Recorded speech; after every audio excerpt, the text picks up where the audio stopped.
Memperingati Sumpah Pemuda ke-95 tahun, pemerintah Kota Banjarmasin menggelar upacara bersama jajaran aparatur sipil negara di lingkungan pemerintah kota, besukan Sabtu 28 Oktober 2023. Selain itu, dalam upacara tersebut, juga seluruh peserta yang hadir diwajibkan menggunakan pakaian adat.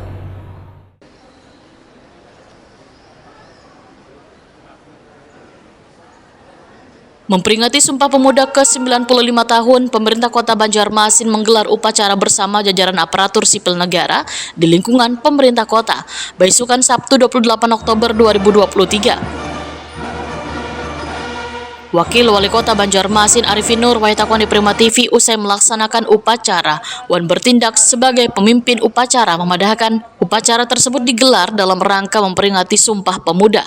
Kegiatan ini pun rutin dilaksanakan sebagai tanda bahwa pemuda akan membawa agen perubahan ke depannya. Selain itu, dalam upacara tersebut juga seluruh peserta yang hadir diwajibkan menggunakan pakaian adat. Menurut Arifin Nur, banyak pesan penting yang disampaikan, khususnya kepada bubuhan pemuda-pemudi di Banjarmasin, di mana pemuda sebagai pemimpin di masa depan perlu menguasai berbagai aplikasi teknologi, namun juga harus bijak dalam menyebarkan informasi.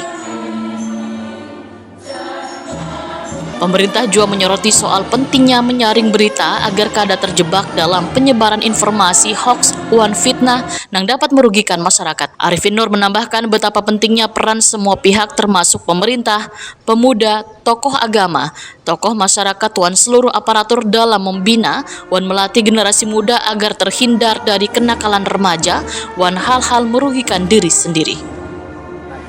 Jadi intinya kita memilah-milah berita-berita yang hoax, berita-berita yang kurang benar, apalagi mengadu asah menjadi fitnah, itu tidak dibenarkan. Nah, jadi juga kita punya harapan tambahan bahwa kita dengan adanya tadi kemarin ada viral beberapa pemuda yang melakukan kegiatan kerusuhan, melakukan kegiatan geng segala macam.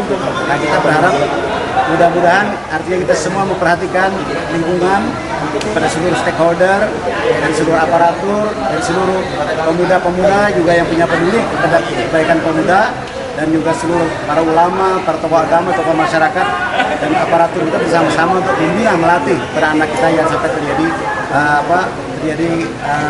kenakalan remaja dan juga mengakibatkan yang merugikan diri sendiri.